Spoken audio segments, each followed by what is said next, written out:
North Carolina. Very cold. High today, I think it's like 45. Nasty and raining again. Been fighting these germs for the past 3 days.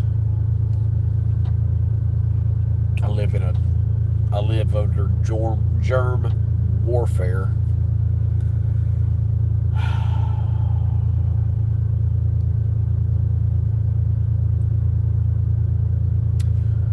Everybody's in here. All two of you, probably the max amount of people in here. Got a question, ask it. Just alone, haven't talked to anybody today, so figured might as well talk to a stranger halfway across the world because nobody at my own house talks to me.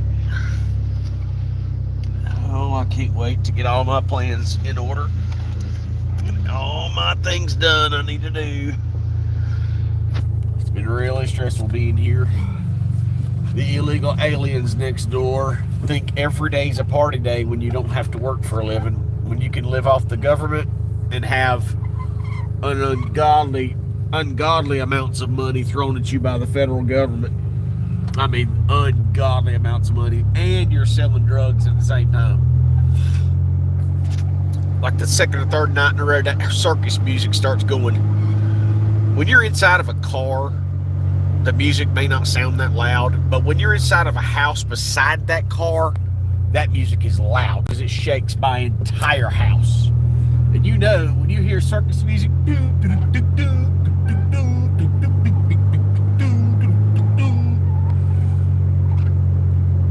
music is the most irritating music. It just infuriates me to no end. And there's the other cartel mobile right there coming up the road, the one that used to live beside of me. That's all that car does all day long is haul illegal aliens around. That's all it does. I hate this country. Look, illegal alien house. Look at all those illegals. Every one of them nice new cars. All of them got brand new clothes on. All that's illegal aliens. Everything in Longview, North Carolina is illegal. That's a whole carload of illegals there. The town I live in is nothing but illegal aliens. A whole carload there. The whole freaking town is illegal aliens. No deer this year. No deer this year. I'm about done fooling with it. If you try to go racing, in 3 years in a row you tried to go racing, somebody flattened your tires and put sugar in your gas tank, you're going to keep trying to go racing? Same thing happened to me when I try to hunt. Somebody's always messing up my hunts intentionally, not on accident. Nobody's accidentally doing what they're doing. It's constant hunter harassment when I try to hunt. So it takes up too much time. It's just like with Mason. Mason's got 300 acres to hunt on. And this is what really pissed me off. He gets to go with his uncle, and his uncle's the Bible says don't call people idiots, so I call him a moron. He's a moron. And Tina raised him. He's got no common sense. He ain't got the man. By the time I was 30 years old, I had a business, and I had 9 employees. I had a business. I had everything in the world a man wanted. This kid's 30 years old and ain't got nothing. Can't keep a car running. But he works for a man. He tends a man's horses, so that man gives him privileges to hunt on his 300 acres. So when you got 300 acres to hunt and there's nobody else on it hunting, you ain't got to do nothing but go see. Literally, all Mason does, and this is where me and Mason's biggest contention comes in at, because Mason thinks he's the great white hunter now. He doesn't have to track. He doesn't have to use cameras. They don't even feed the freaking deer. There's a deer on the property they're at. They get on the power lines of this 300 acres, and the deer walk through the same trail every day. It's literally shooting fish in a barrel. And I told Mason repeatedly, dude, when you don't have private land anymore, you'll find out what it's like to not be able to kill. You see, if I had private land where I could control who's on it, I mean, I couldn't control the planes. I could control the harassment, because the federal agents, they don't care about laws. They don't have to follow the law. Feds don't have to follow the laws. They're above the law. But I told Mason, I said, talk all this big goddamn garbage now about how you're the great white hunter, yet he's the great white hunter and he's missed 4 deer. I said, how you miss 4 deer? And then I found out. And I'll tell you how I found out why Mason's missing deer. I shoot black powder. And back when I could shoot regular firearms, I knew that every time you shoot your firearm and you take it home, you clean that firearm. Because that's going to control the efficacy. It's going to control the accuracy. It's going to control how accurate it is and how reliable that firearm is. Mason has shot his gun about 10 times this year and has yet to clean it because his uncle says, you don't have to clean your gun. It's okay. Don't worry about it. This is a problem. Just like with his uncle telling him, whatever it is, kill it. No shot. There's no choice in shots. There's no, hey, let that deer walk till next year when it'll be bigger. There's no conservation. It's just kill them all. Kill them all. We don't care. It ain't our land. We don't feed them. It don't mean nothing to us. It's just like the illegals that come here. They burn up all of our natural resources and they don't care. They don't have to care. They didn't pay for none of it. They don't have any blood in the game that we do.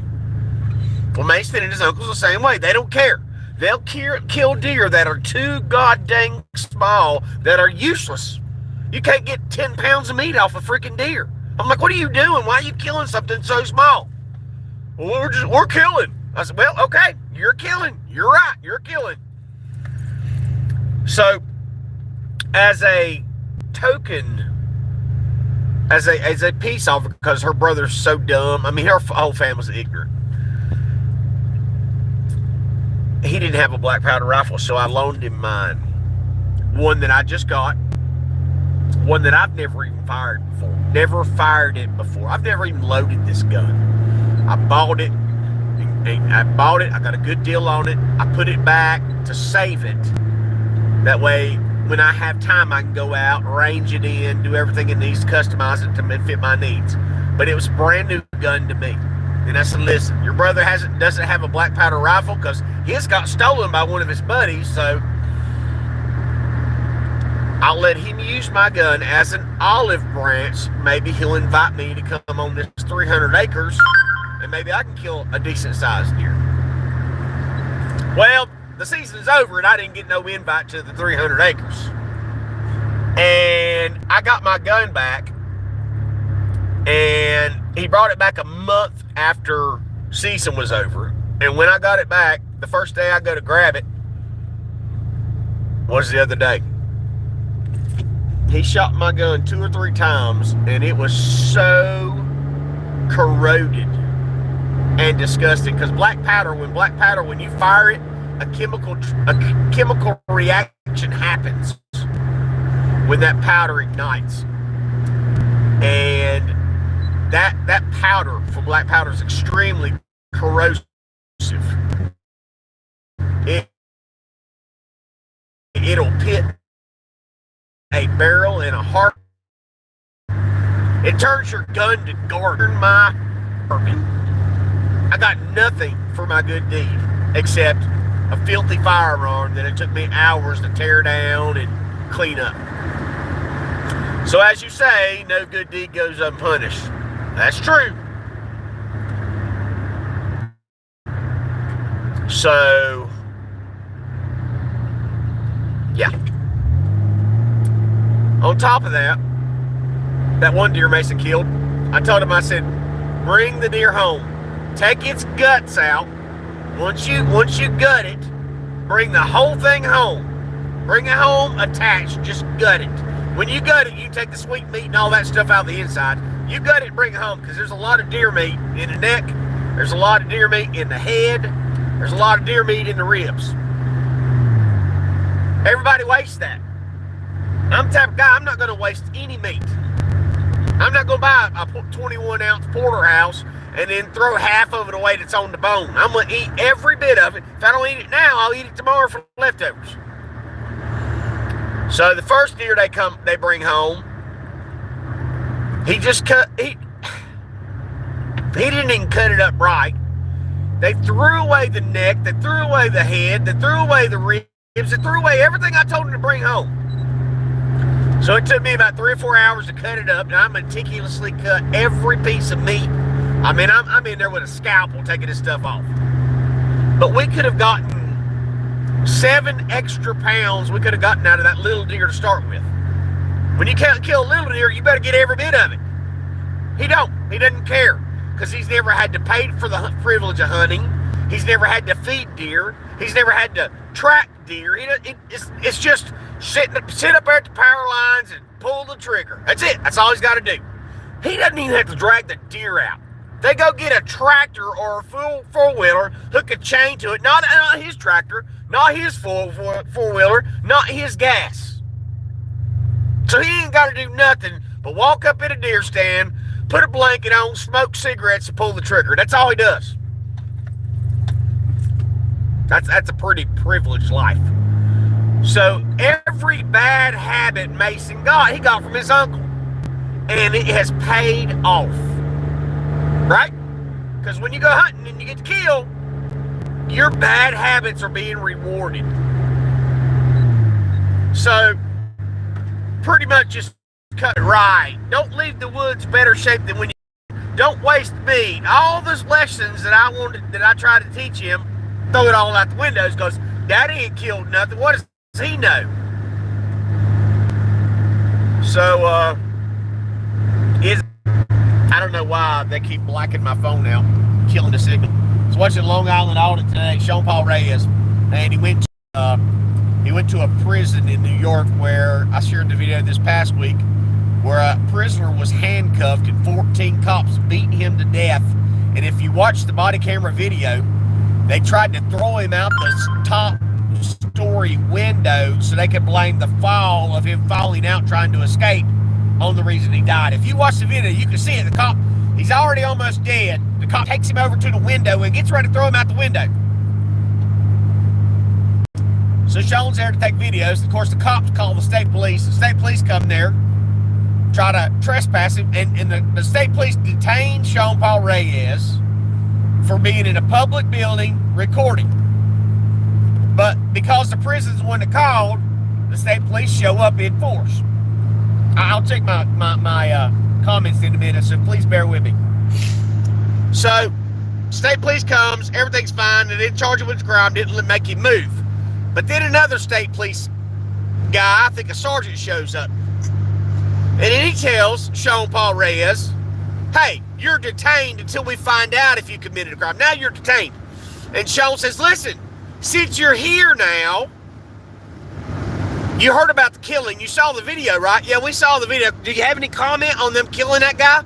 Oh, I can't comment on that. He said, well, you're detaining me for trespassing. You think you have reasonable suspicion for that. You got probable cause to detain me. You saw video of cops beating a man to death. Isn't that probable cause for you to go arrest those cops? No, we're going to let them do an investigation. What do you mean? Those cops, those 14 cops and a nurse are at home with their families after they murdered a man. That's not probable cause. But here you are with me, detaining me with no probable cause. And the reason for my segue is this. As I've tried to teach Mason, and as all parents teach children, you have to punish them for the small things to deter them from committing the bad things. That's the problem in law enforcement. That state police unlawfully violated Sean's civil rights in the video by unlawfully detaining him.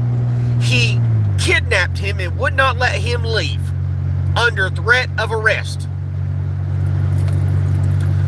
But see, that cop will never be disciplined for that unlawful detainment.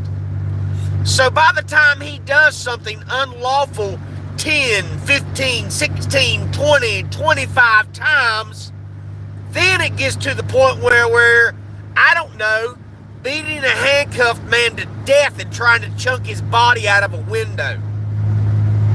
You see what I mean?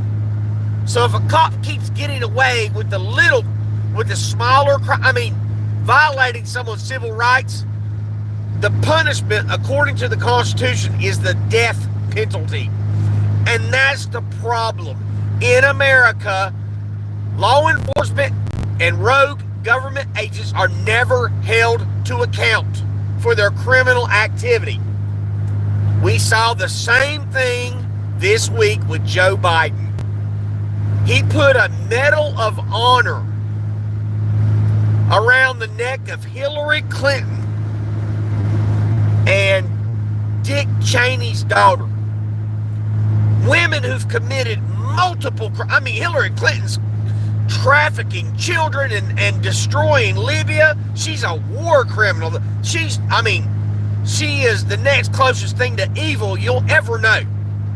And here's Joe Biden putting awards around their neck. The Presidential Medal of Freedom, actually rewarding the criminal behavior.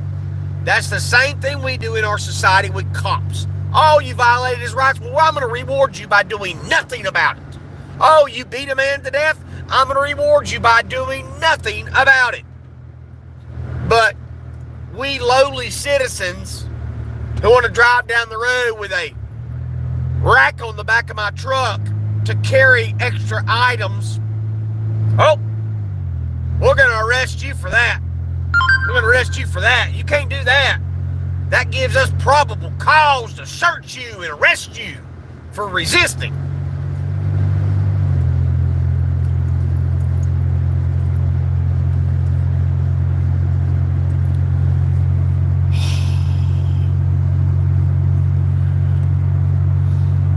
No deer.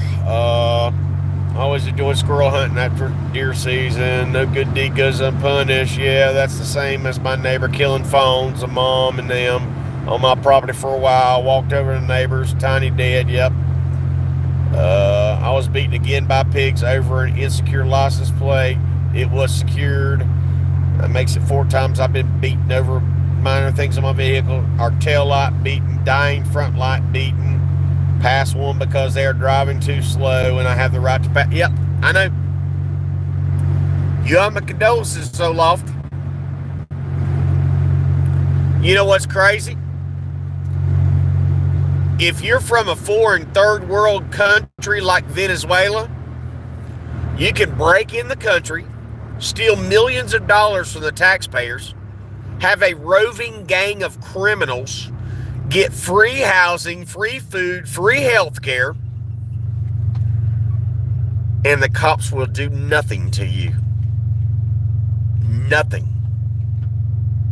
But they facially profile me. Oh, he's a white man. Oh, look, he's got an older truck. Ooh, that fender doesn't match the rest of the vehicle. He's probably smoking meth. He's probably a drug head. Let's arrest that guy because that truck looks like something that a drug head would drive. Really? Or a man that's smart with the money he's got and prefers to ride something he can work in, or something that he can make dependable, something that's affordable for me to drive, something that's got less miles on it than most of the cars that are passing me. Or is it we don't like his speech, so we're going to arrest him and find a crime to get him for? Because that's exactly what the police chief told me. We're going to go through your social media until we find a crime to arrest you for.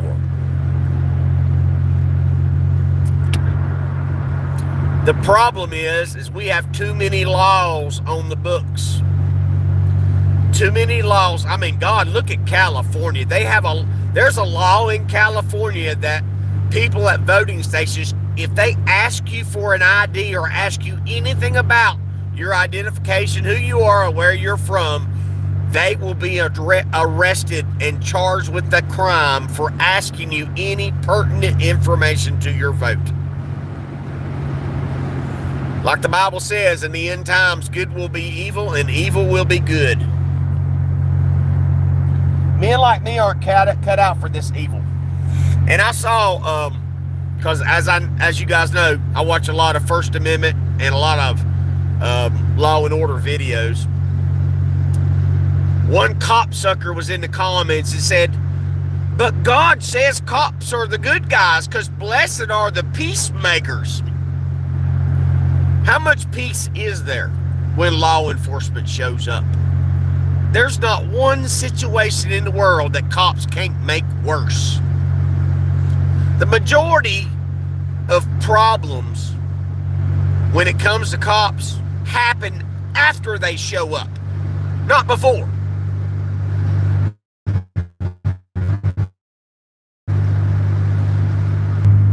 Why don't we train dispatch to know what's a crime?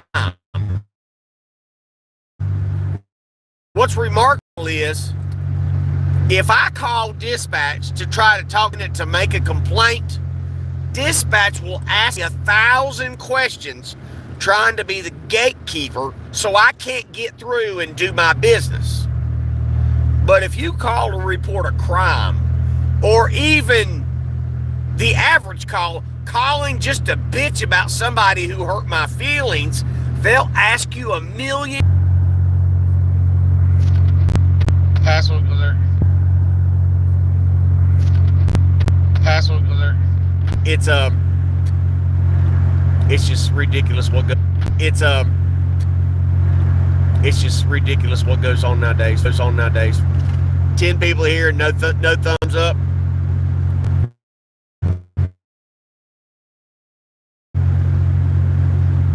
And I'm so sick of hearing about officer safety. I'm so sick of hearing officer safety. These are the biggest cowards in society, are law enforcement officers. They've been trained to think everybody wants to hurt them. Everybody's going to kill you. You can't get close to me. I'm a cop. But they'll step up in your face as long as their buddies are around. They'll get it right up in you. I got the color of law. Get it right up in your face.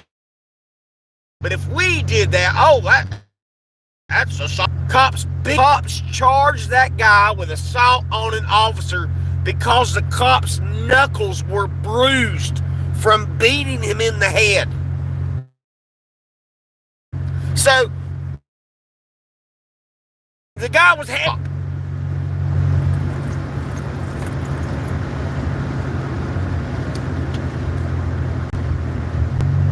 It's an evil world we live in. Cops in America are exactly what the founders warned us about. That's why they said we need to have militias. Militias of the people and by the people. Not a government agency with their own police force. Police forces for government agencies always end up being the Gestapo. They always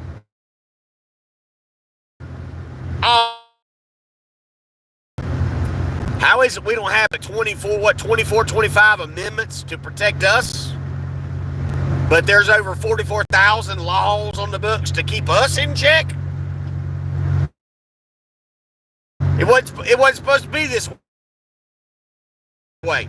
If they would have followed the Constitution exactly the way the founders wanted it done, we would be safe. We would not be in debt. We would not have went off the gold standard.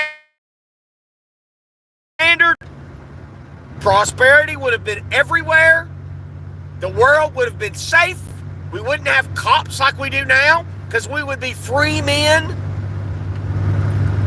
Because if you know your rights, cops call you a sovereign citizen.